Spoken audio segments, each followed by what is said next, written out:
Bismillahirrahmanirrahim. Assalamualaikum warahmatullahi wabarakatuh. Alhamdulillahirabbil alamin wa bihi nasta'inu ala umuri dunya waddin wa ala alihi washabbihi ajmain. Asyhadu an la ilaha illallah wa asyhadu anna Muhammadan abduhu wa rasuluh la nabiyya ba'da. Qala Allah ta'ala fil Qur'anil Karim, laqad nasarakumullahu fi mawatin katsiratin wa yawma Hunain id a'jabatkum kasratukum falam tugni ankum syai'a wa daqat 'alaikumul ard bima rahubat summa walaitum mudbirin. Amma ba'd. Alhamdulillahirabbil alamin. Segala puji bagi Allah yang masih memberikan kepada kita kondisi afiat dan kesehatan pada diri kita, sehingga pada Ramadan tahun ini kita masih bisa melaksanakannya dengan baik.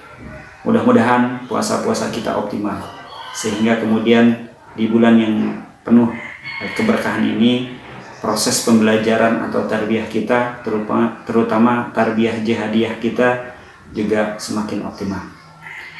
Sebelumnya kita telah belajar tentang peristiwa-peristiwa peperangan dan terjadinya kemenangan serta kekalahan yang terjadi di dalam peperangan tersebut bagi kaum muslimin, yang ini membawa pembelajaran yang sangat luar biasa. Termasuk terakhir pembahasan kita tentang peristiwa Fathu Makkah, peristiwa kemenangan gilang gemilang yang kemudian hampir tanpa perlawanan dan tanpa peperangan fisik yang berat, gitu ya.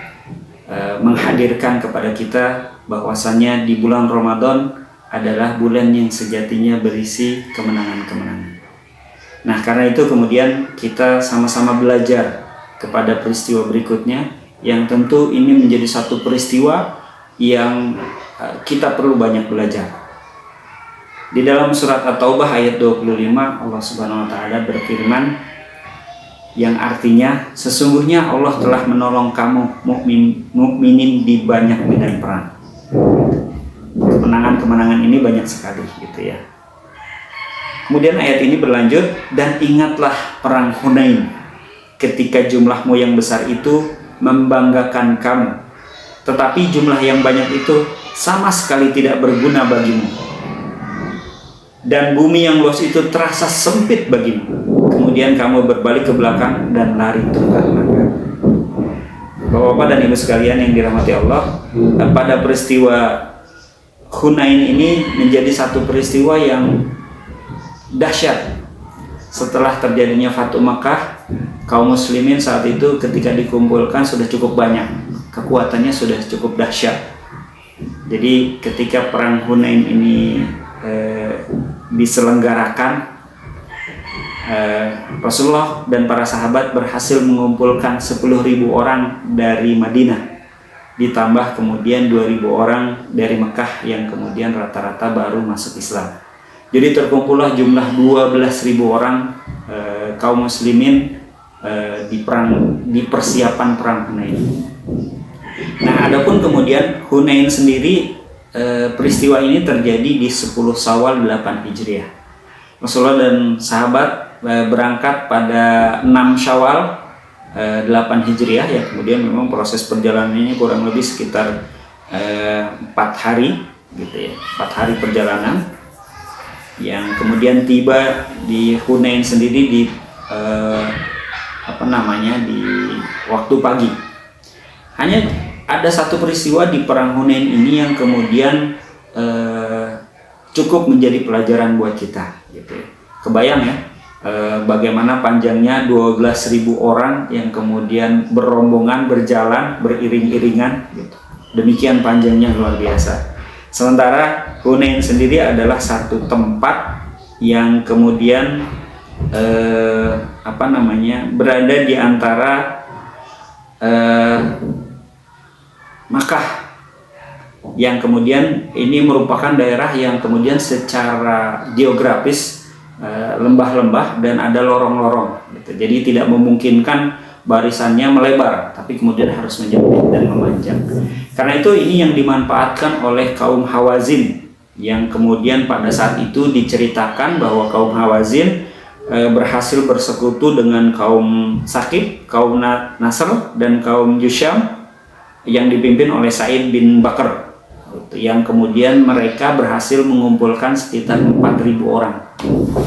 Memang saat itu jumlahnya hampir sepertiga, yang biasanya kaum muslimin itu kalah jumlah. Gitu. Di perang Badar 313 lawan 1.000. Kemudian di periode berikutnya di perang Uhud juga kalah jumlah 1.000 lawan 3.000. Nah, di perang Hunain ini jumlah 12.000. Hingga kemudian akhirnya jumlah ini memang memunculkan rasa ujub pada beberapa pasukan kaum muslimin. Nah, hingga kemudian Allah memberikan sebuah pembelajaran yang luar biasa sebagaimana tadi digambarkan di dalam surat At-Taubah ayat 25, mengingatkan gitu bahwa ujub ini dapat menghancurkan segala sesuatu gitu. Nah, proses ini kemudian terjadinya tadi di Hunain ini merupakan lembahan yang kemudian secara geografis banyak lorong-lorong, sehingga kemudian ketika Rasulullah SAW dan para sahabat tiba di pagi hari di tanggal 10 Hijriah ini, ketika memasuki lorong-lorong ternyata wilayah tersebut sudah ditempati oleh kaum Hawazin dan sekutunya, sehingga kemudian terjadilah penyergapan di lorong-lorong tersebut.